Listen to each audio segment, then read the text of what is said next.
Hi folks, welcome to another beer review, and today we're going over to Beer Brothers, and this is a look at the Bittersweet, which is a 3.8% best bitter. I was going to hold off drinking this until I got another bitter so I could do an excuse to do a live stream, do one of those until the bitter end live streams, but it's a Sunday. I'm just about to make some gravy with all the juices and little bits of veg from cooking the chicken, which gets me very excited. So I thought, cooking, gotta have a drink when you cook, and this will be perfect.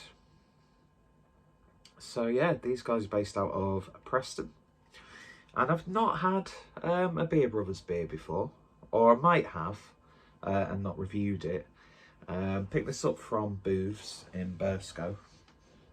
They've got a few of their beers, and I think this is sort of like their latest sort of rebrand, which it looks pretty damn good, to be fair. 500ml can, so it stands very proud next to Marbles Metric or Pint. Is it Pint or Metric? I can never remember, which is a great beer, by the way.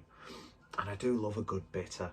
If you go on the channel and search, I should put stuff into easily sortable playlists, but I stopped making playlists a while ago, and I've uploaded so many videos since then. It's going to be an absolute ball ache to do that. Plus, it's not like I put really good effort into the channel recently anyway, which is a real shame because I do enjoy doing it.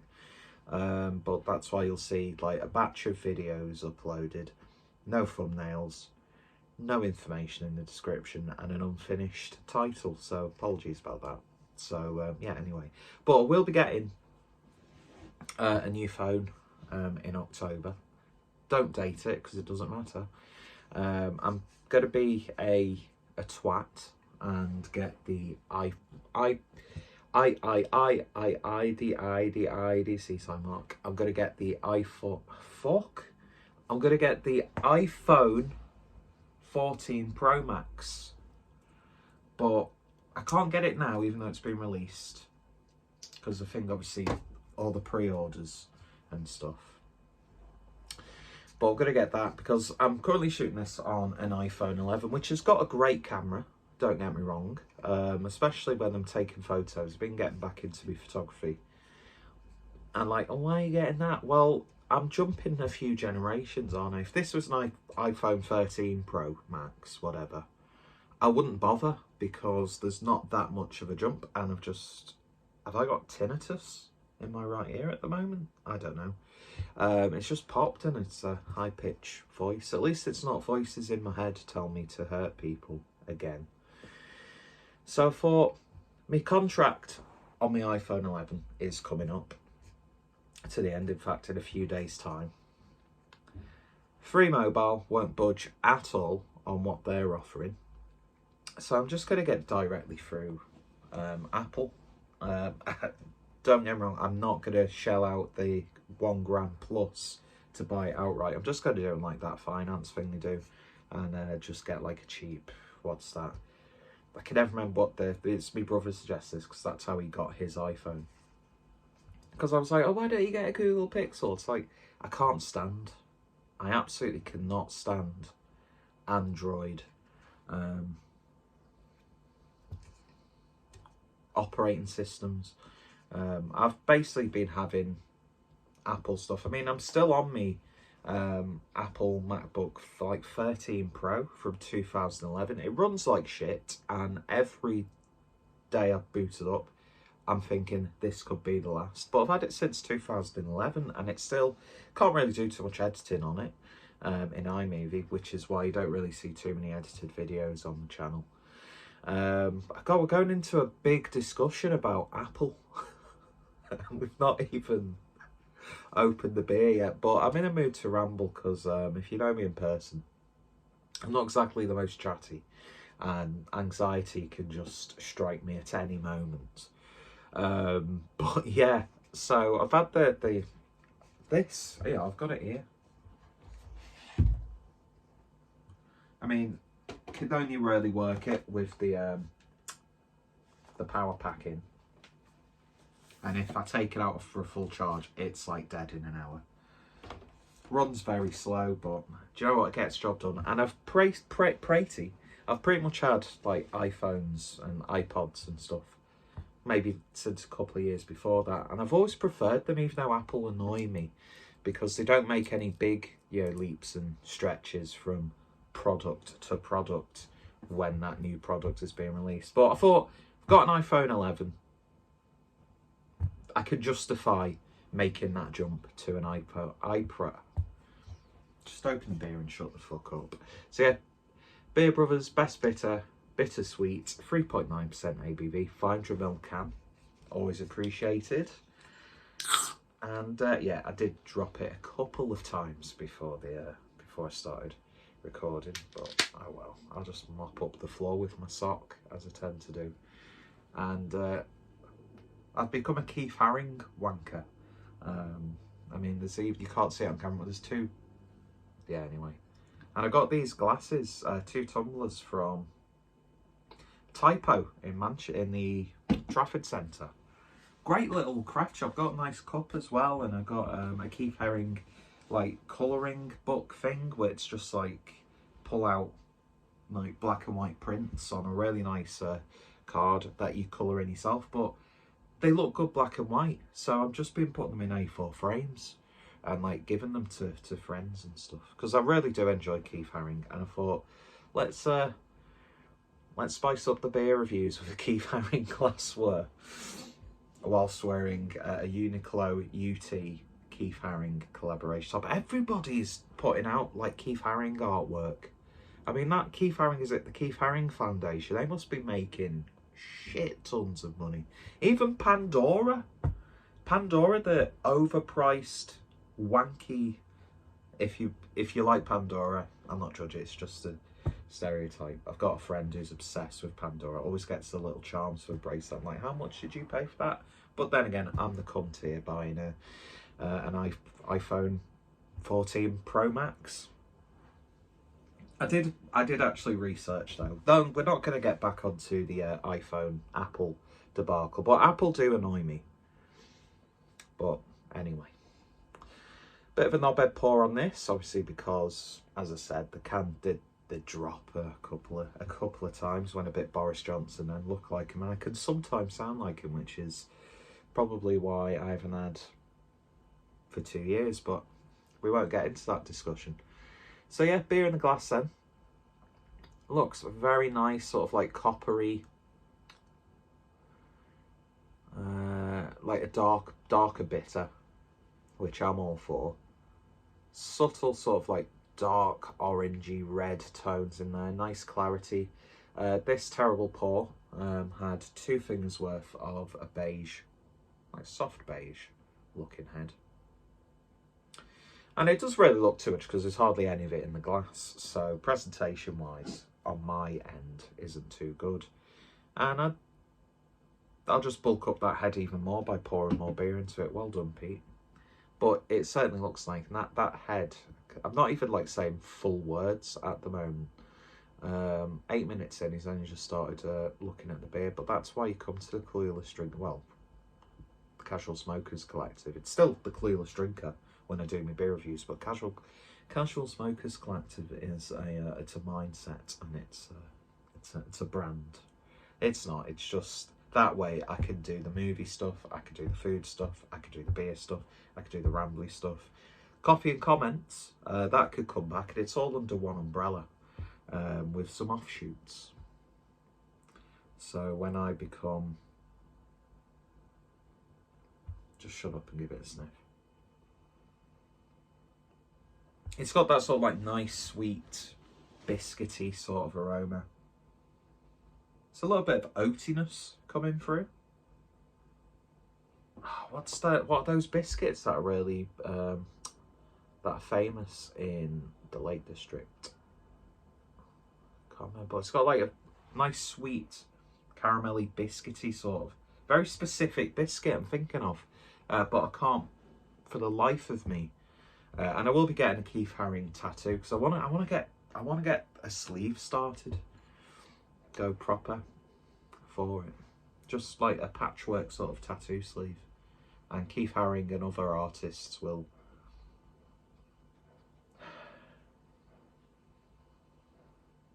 I'll be telling you what I'm cooking for tea next. But yeah, it's got this like nice vanilla sort of aroma, like just like a simple vanilla biscuit with a little bit of spiciness, a little bit of grassiness from the hop. That smells absolutely wonderful though, really, really does. Nice best bitter. Is it a best bitter? Yeah, nice best bitter on a dreary late September Sunday afternoon. Fairy lights will be coming out. I've got my candles going. Pumpkin spice season is in full flow, which by the way, I know pumpkin spice, it's the biggest gimmick known to man, and it makes all the biggest basic bitches such as myself flock to tax dodging corporations like Starbucks, who are now going cashless, which is a little bit suspect on that, to be honest. I've not read too much into like the whole cashless society sort of narrative, but it is a bit shitty, isn't it, that you can't use paper money in a lot of places nowadays. Convenience, you know, with cards, but fiat currency could be that's why you invest in gold. Tinfoil hats downstairs, I forgot to put it on. Now it's breathing a little bit more. There's like this zesty, sherbety lemon character. And a subtle hint of musk, which I'm all about. But yeah, pumpkin spice season, full fact. Starbucks, their pumpkin spice latte and their pumpkin spice frappuccino are tasting really damn good. We all know pumpkin spice is just basically a collection of spices put together, and you can buy all year round in that same combination, but as soon as you slap that pumpkin spice label on it, it sells even more. We know that. I appreciate that. You could have pumpkin spice flavoured stuff all year round and it not be called pumpkin spice. But pumpkin spice latte from Starbucks, life hack. Don't need TikTok with me. I'll give you life hacks in a beer review. Not even tasted the beer, by the way. As for oat milk, it makes all the difference, but the frappuccino is good. The cold brew one that they've done, not very good. It is literally like just getting a teaspoon of the pumpkin spice and putting it in your mouth. It's like tasting potpourri. But anyway, should we give it a taste so I can end this review? Cheers.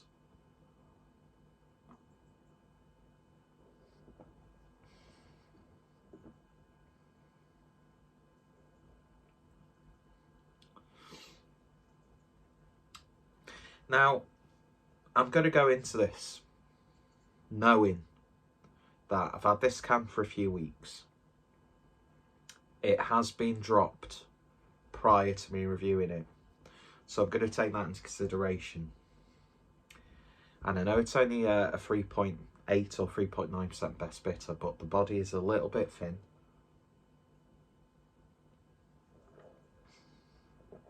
It's almost got that sort of like slightly watered down like cream flow texture to it. It's very smooth. It's watery but smooth, but it works. But that first like sip that I took, I just noticed it at first. I mean, for the type of like it's for its purpose, it's perfect. It's go to your local pub and you could just drinks easier than Coors, which is usually the go-to for a lot of people, including myself. I do like a good pint of Coors, actually. But if you're having like a Sunday sessioner, then the body and that slight creamy smoothness really works.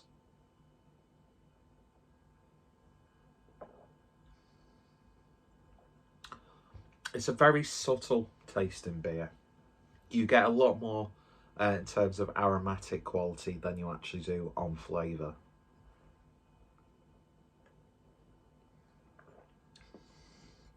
There is that muskiness that you get on the nose, which comes through.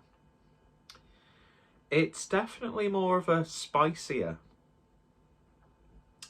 bitter, Obviously, when I say that, I don't mean it's like fiery spice. I just mean, well, sort of like,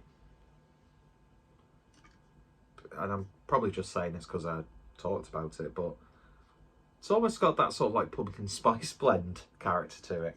I mean, it does not look nice in the glass.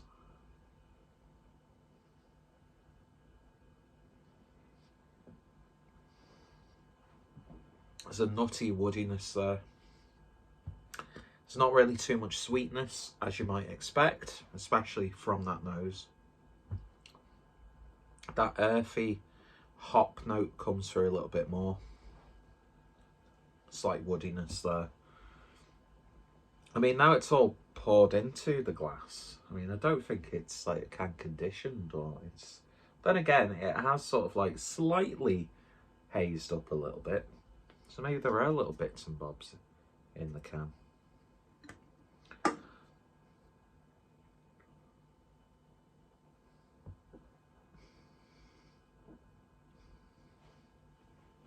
It's definitely starting to taste a little bit more robust than those initial few sips that I've taken.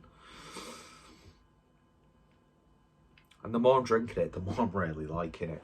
But it's not the most flavoursome best bitter you're going to have. It's not got bags full of character. That mouthfeel could be seen as watery for a lot of people.